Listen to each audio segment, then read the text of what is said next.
Bonjour, regardez ce graphe, ça monte et ça descend hyper bizarrement. Et bien ce graphe, il représente le mouvement du véhicule le plus coûteux au monde. Et je vais vous expliquer pourquoi il a une tête aussi bizarre et pourquoi c'est si cher. Alors ce véhicule, c'est la Station Spatiale Internationale. Et ce que vous montre ce graphe, c'est son altitude au cours du temps. Et ce qu'on voit, c'est que regardez bien, ça descend, ça descend, ça descend, et soudain, paf, ça monte hyper brutalement. Et puis ça recommence à descendre, descendre, descendre, et paf, ça remonte. Et la question c'est pourquoi ça a cette tête étrange et ça a l'air si brutal, et pourquoi ça coûte si cher.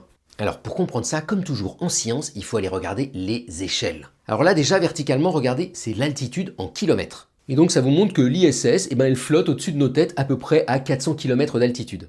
Alors 400 km, ça peut vous sembler haut, en fait c'est ridicule. La Terre elle-même, elle fait en gros 13 000 km de diamètre, donc 400 km par rapport à ça, c'est rien du tout, c'est 3%. Donc l'ISS, elle est presque collée à la Terre. Et ça fait qu'elle n'est pas vraiment dans l'espace intersidéral. En fait, elle est encore un tout petit peu dans l'atmosphère. Et ça a une conséquence très pratique, ça fait que ça frotte. La station spatiale, quand elle se déplace, elle frotte à l'air qu'il y a autour d'elle, même s'il n'y en a pas beaucoup. Et ça la fait descendre. Alors ça va pas la faire descendre de beaucoup, elle descend en gros de 2 km par mois. Et c'est ça que vous voyez sur ce graphe. Et d'ailleurs, si vous regardez attentivement, vous allez voir qu'elle descend pas toujours exactement pareil. Et la raison à ça, c'est le soleil. En fait, l'activité solaire, ça va un petit peu changer la densité de l'atmosphère au cours du temps. Et donc la station, elle va plus ou moins frotter et donc plus ou moins descendre. Le problème, c'est que si on fait rien, elle va continuer à descendre et au bout d'un moment, elle va s'écraser sur la Terre. Et c'est pour ça que tous les mois, on va allumer les moteurs, et c'est ça qu'on voit à cet endroit-là. Le but, c'est juste de la ramener à son orbite qui est à peu près vers 410 km. Alors est-ce que ça consomme beaucoup?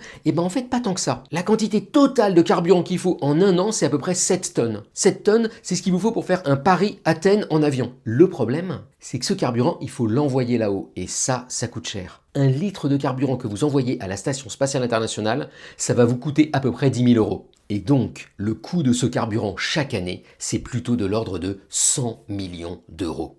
Et donc voilà pourquoi cette image, elle vous montre indirectement en fait la consommation de carburant la plus chère au monde. Bonne journée!